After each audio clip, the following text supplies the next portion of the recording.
महाशिवरात्रि के इस व्रत पर आप इस तरह के साबूदाने के पकोड़े बना सकते हैं। ये इतने टेस्टी बनते हैं कि आपने अगर एक बार ये पकोड़े बनाकर खा लिए तो हर महाशिवरात्रि पर गारंटी के साथ आप यही वाले पकोड़े बनाओगे।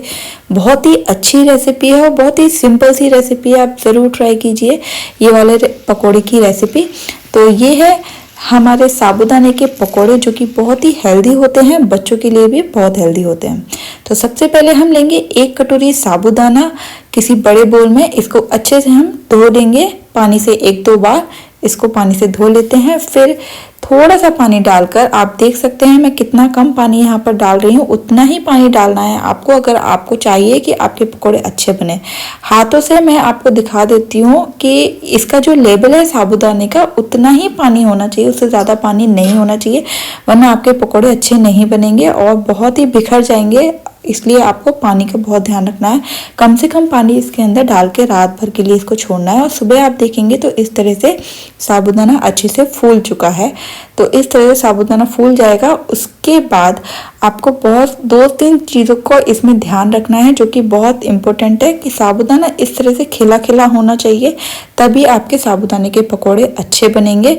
अदरवाइज अगर साबूदाना खिला खिला नहीं बनता है तो आप इसकी खिचड़ी बना लीजिए या खीर बना लीजिए, लेकिन पकोड़े बनाने में ये फट सकते हैं।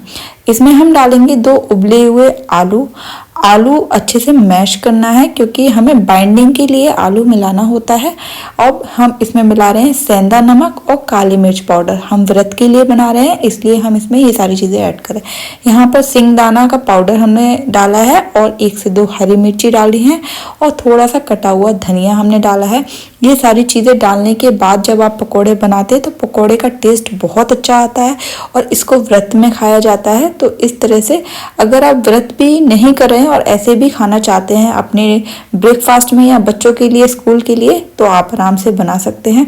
तो आप देख सकते हैं आलू की वजह से बाइंडिंग इतनी अच्छी हुई है। इस तरह की टिक्की बननी चाहिए बाइंडिंग होने के बाद, तो आप समझिए कि आपके पकोड़े बहुत ही अच्छे बनने वाले हैं। तो इस तरह से हमने सारी टिक्कियाँ बनाकर रख ली हैं। अब हम इनको फ्राई करेंगे। फ्राई करने के लिए आपको ध्यान रखना है कि तेल का टेम्परेचर गर्म होना चाहिए, थोड़ा तेज होना चाहिए। कम गैस पर नहीं, आपको कम गर्म तेल में इसको नहीं सेकना है क्योंकि इसमें तेल भर जाएगा, इसलिए आपको टेम्परेचर थोड़ा सा अच्छा गर्म चाहिए। फिर अब देखते हैं हम इसमें पकोड़े डालकर कि कैसे सेकते हैं, क्या ये फटेंगे या नहीं फटेंगे या फिर ये अच्छे से सेकेंगे, तो देखते हैं।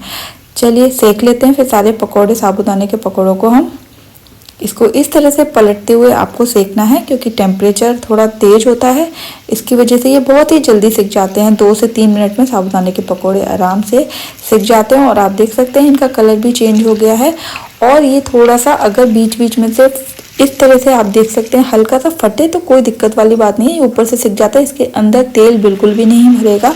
तो इस तरह से हम सारे साबूदाने के पकोड़ों को बनाकर सेक कर तैयार कर लेते हैं और ये हमारे साबूदाने के पकोड़े व्रत में खाने के लिए एकदम रेडी है। तो आप भी ट्राई कीजिए इस रेसिपी को। Thank you.